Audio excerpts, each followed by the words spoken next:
Nesse vídeo eu vou falar sobre como a síndrome de Ehlers-Danlos afeta nosso sistema digestivo. Esse vídeo ele é uma continuação dos vídeos que eu postei anteriormente, onde eu falei sobre os traços principais da síndrome de Ehlers-Danlos e de como ela afeta a pele e o sistema musculoesquelético. E também no outro vídeo eu falei sobre como ela afeta o sistema cardiovascular. E no próximo vídeo eu vou estar falando de como que foi o meu processo de diagnóstico da síndrome de Ehlers-Danlos hipermóvel.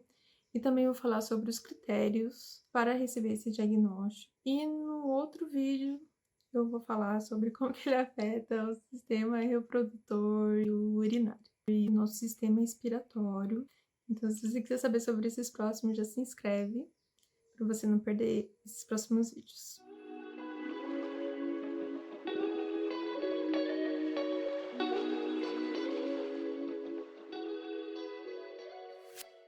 Olá, eu sou a Binava. Fui diagnosticada há 2 anos atrás com autismo e TDAH e estudando sobre as comorbidades que ocorrem no TDAH e no autismo, eu cheguei na síndrome de Ehlers-Danlos, que foi algo que respondeu muito das minhas questões físicas. Então, por isso que eu tô fazendo essa série de vídeos sobre a síndrome de Ehlers-Danlos, porque acredito que possa ter muito mais pessoas que têm essa síndrome e não sabem. Muitos dos meus problemas, eu acreditei que talvez fosse por causa do autismo, como propriocepção e problemas digestivos e outras coisinhas que eu achei que talvez estavam relacionados com o autismo e que agora eu percebi que tem a ver com a síndrome de Ehlers-Danlos. Estou ainda tentando entender qual que é a relação, mas muitas pessoas com a síndrome de Ehlers-Danlos também têm autismo e TDAH, mais TDAH do que autismo. Não se sabe bem ainda por que que tem essa relação, por que que tem tantos sintomas que se veem em autistas e em TDAHs, se eles têm esses sintomas por coincidência, se tem alguma correlação, não se sabe ainda. Então, eu não sou profissional da área de saúde, né, mas eu venho estudando bastante sobre essa síndrome e gostaria de compartilhar com meus amigos neurodivergentes, porque se alguém tiver, é bem importante saber. E vou aproveitar para mostrar para vocês essa camiseta que eu fiz. Abrace a neurodiversidade.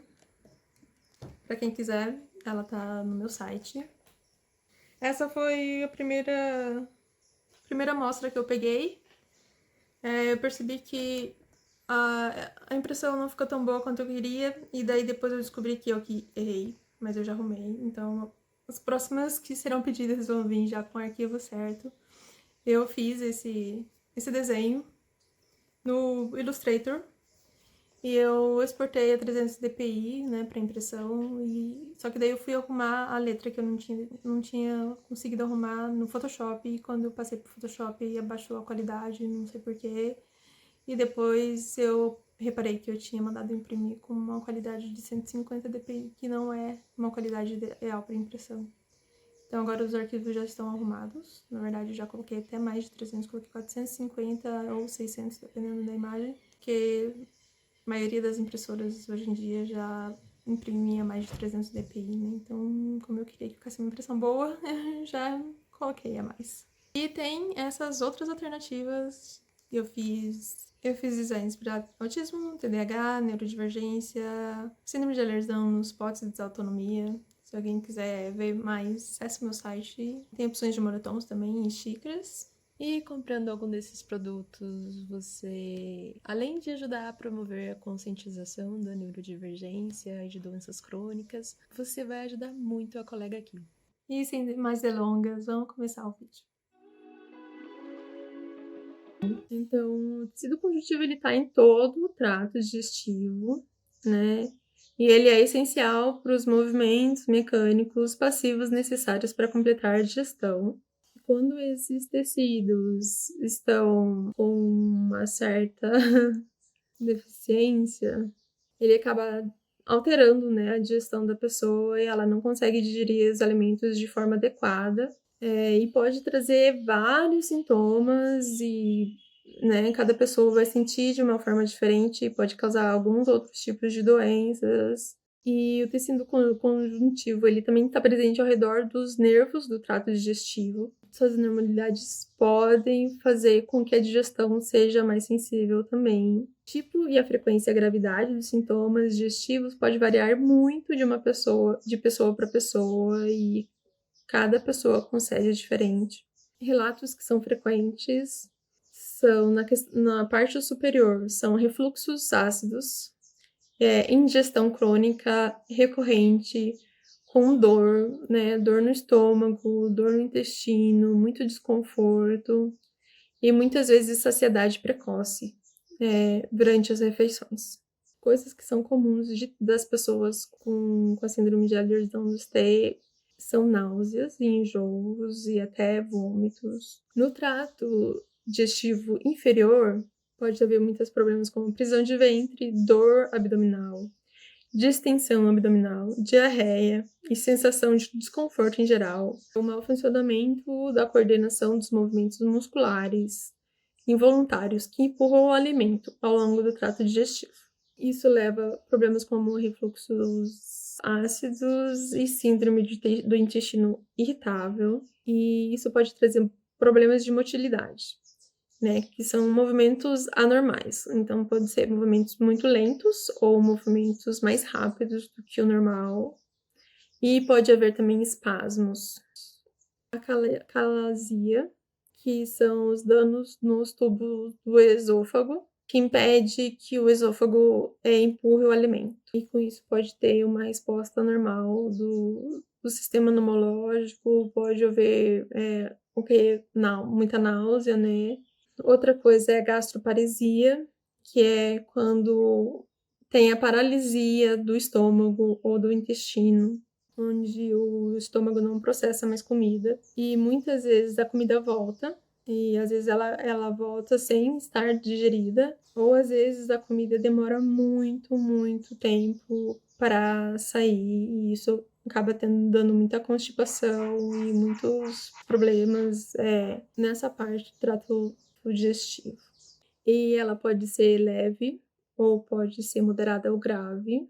E geralmente quando ela é moderada e grave é quando a gente vê aquelas meninas com a síndrome de Ehlers-Danlos com o tubo de alimentação. Outra síndrome, né, outra doença comum de ter na síndrome de Ehlers-Danlos é a síndrome de dumping, que é quando a passagem do alimento ela é mais rápida do que deveria. E muitos dos sintomas são parecidos com a da gastroparesia, né? Então pode dar náuseas, pode dar vômito, pode dar muito estufamento, muitos gases e diarreia, né? Pode dar diarreia meio que direto, então é muito comum pessoas que têm essa síndrome logo depois de comer já ter que ir correndo pro banheiro, às vezes nem consegue terminar de correr e já tem que ir correndo pro banheiro. Alguns vai demorar, 3 horas, e alguns vai ser mais rápido, varia muito. Essa é uma síndrome que ela é mais conhecida quando se tem aquela cirurgia bariátrica, porque é um efeito colateral comum dessa cirurgia. E infelizmente, quando você não tem essa cirurgia, mas você tem esses sintomas, os médicos também não estão muito atentos a isso. Eu acho que eu tenho isso, né? Eu já passei muitos anos indo em gastros para ver o que estava acontecendo, já fiz vários exames.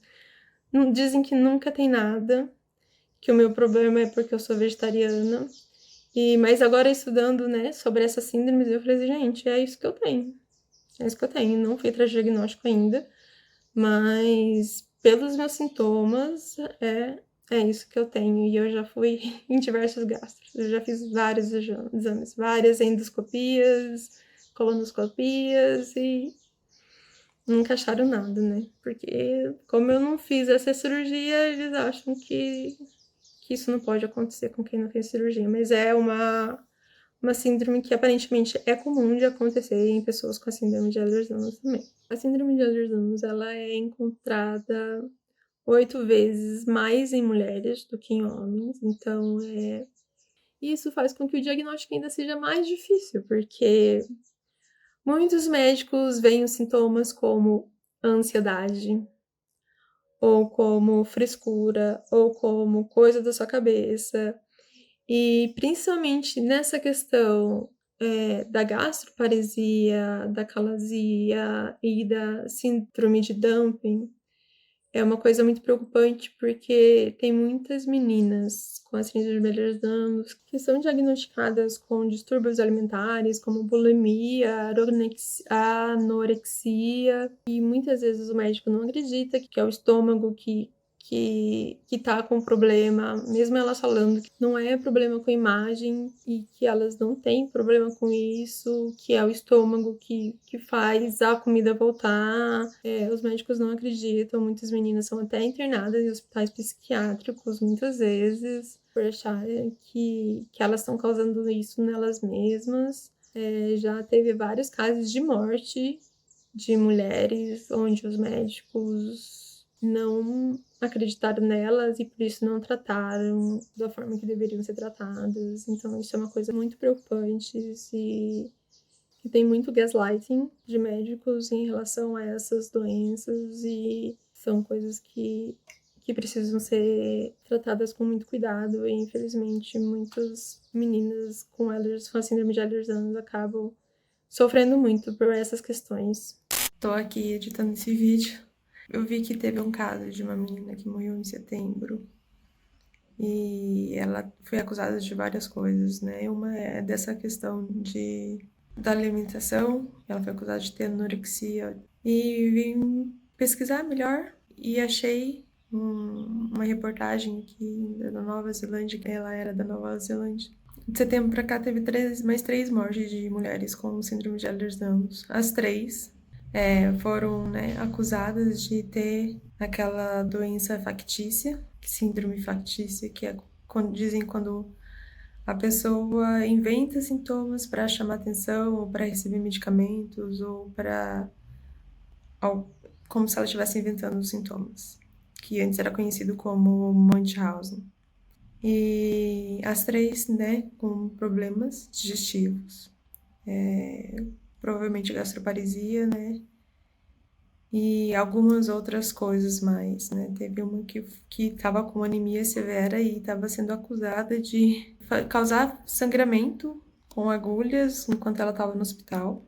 E, gente, umas coisas assim muito tristes. E me fez pensar, tipo assim, na Nova Zelândia tem reportagens sobre isso, aqui no Brasil. Eu fico pensando, quantas mulheres e meninas sofrem com isso e são acusadas de estarem causando a si mesmas, não recebem a ajuda necessária por acharem que elas estão causando vômito, né? Eu sei que tem muitos autistas com problemas digestivos também, né? E eu fico pensando quantos dessas pessoas que são diagnosticadas com distúrbios alimentares como bulimia, anorexia e, na verdade, pode ser gastroparesia. Então é bem preocupante, é bem importante as pessoas saberem o que elas estão tendo. E a gastroparesia é algo que é causado por causa da síndrome de Ehlers-Danlos, mas não só pela síndrome de Ehlers-Danlos, outras pessoas podem acabar tendo também. Vou colocar aqui um resuminho, que eu fiz uns recortes, porque a matéria é muito grande, mas vou deixar o link nas descrições para quem quiser ver. E é uma coisa que realmente precisa ser mais olhada, né? Mais estudada, que infelizmente é muito pouco estudado, tanto a síndrome de Ehlers-Danlos quanto a gastroparesia ou a síndrome de Dumping. Antes da pandemia, eu fui em 3 gastros. Eu vou em gastros desde a minha adolescência, mas eu fui em 3 gastros por alguns outros sintomas que começaram a me dar e nenhum realmente conseguiu me falar que eu tenho, só pelo fato de eu ser vegetariana, né? Eles dizem que é pela alimentação vegetariana, o que talvez realmente possa piorar, mas eu conheço muita gente vegetariana e vegana que não tem os problemas que eu tenho, então não é só por causa de ser vegetariano. Né? E agora, estudando sobre assim, tô descobrindo melhor, né? E também estão falando mais. Então, quando eu comecei a estudar sobre autismo, eu comecei a ver muita questão do síndrome do intestino irritável, que é muito comum também na síndrome de Ehlers-Danlos. E eu falei assim, acho que é isso que eu posso ter, mas ainda faltava alguma coisa. Tipo assim, não é só isso, eu sinto, porque eu venho já, né, desde 2018, Fiz testes de intolerância alimentares. Uma nutricionista me ajudou. Um dos gastros também me ajudou, me dando umas enzimas para ajudar na digestão. Isso me ajudou. Mas não resolveu, né? Não resolveu. Até tava querendo ir de novo, mas agora eu sinto que eu preciso estudar um pouco mais. Gente, desculpa a tremedeira da câmera, porque eu tô segurando. Eu tô viajando na casa da minha mãe. De fim de ano, e eu não trouxe o meu segurador de celular, como que é o nome? Tripé. E, então, continuando, eu fui nesses gastros, dois olharam o meu resultado, que eu fiz endoscopia, colonoscopia, tá tudo bem certo com você, você tem que mudar a sua alimentação e pronto. Vai vir uma nutricionista, né? Daí, o terceiro eu fui porque minha tia falou que tinha um médico bom, que ela conhecia, que tratava ela e as pessoas da família dela. Eu fui, que foi que realmente tentou me ajudar, né?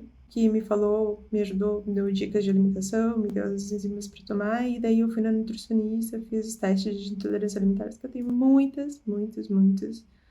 Também me ajudou. Então eu venho tentando tirar alimentos e recolocar na minha dieta para ver como que é que eu reajo. Isso me ajuda bastante a entender como eu reajo a certos alimentos. E cortar as coisas, né, que eu tenho intolerância severa e algumas moderadas que eu percebi que também, que eu acho que é meio que severa. Testes de intolerância alimentar, que é feito com o alérgeno IgG. Eu já tinha feito com o IgE uma época. E a primeira vez que eu fiz, eu tinha 7 anos de idade. Não fiquei sabendo nada dos resultados. Nem fiquei sabendo que eu fiz esse exame. Meu pai me falou na pandemia, que a gente teve tempo para conversar bastante.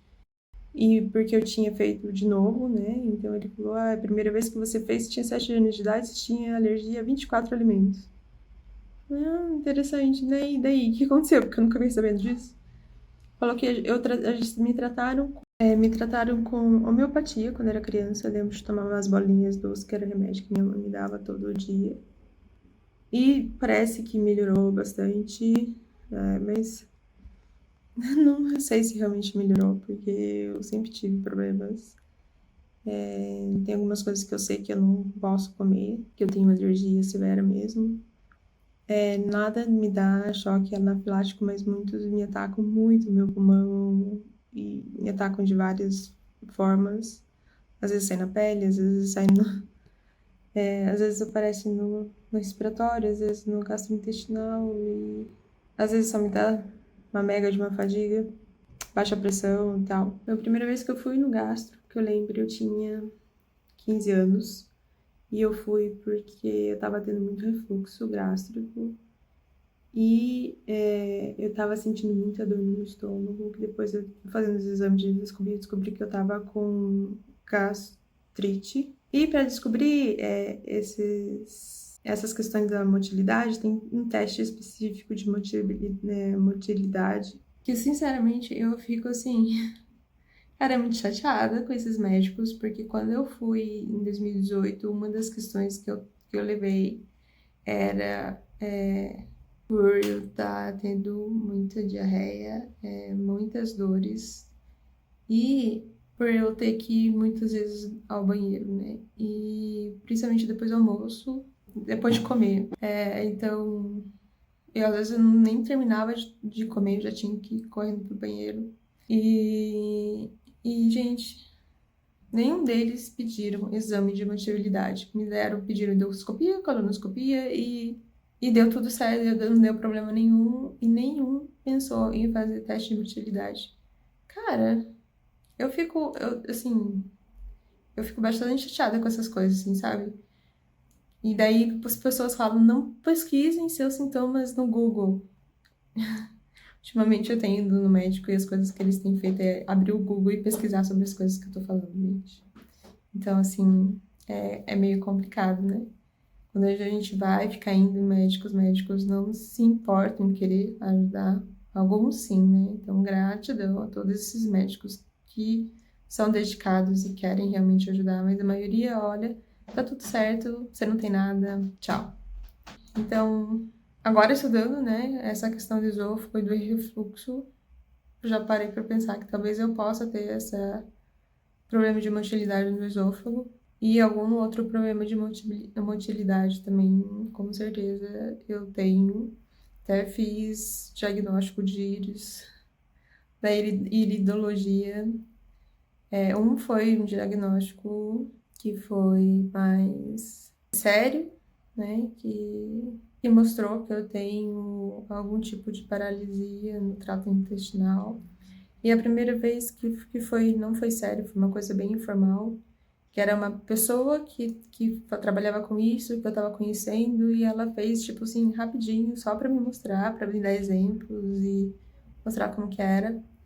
E também falou que eu tinha esse problema na época, eu não levei a sério porque eu achava que funcionava bem, e foi antes de 2018, isso faz uns 10 anos atrás. Achava que estava tudo certo, mas depois eu comecei a ter vários problemas em relação a isso. Então, nos dois, eles viram essa questão da motilidade na minha íris, e, e eu não lembrei disso na última vez que eu fui falar com os médicos. Poderia ter comentado, né? Mas eu não lembrei, porque também foi uma coisa muito informal. Mas eu fiquei de cara, assim, que eu levei todos os meus sintomas, e os meus sintomas, pelo que eu tô vendo, são da síndrome de Dumping. Talvez possa ser da síndrome do intestino irritável, eu acho que pode ser os dois, na verdade. Mas quando eu leio sobre, eu sinto que a síndrome de Dumping é o que mais tem a ver comigo.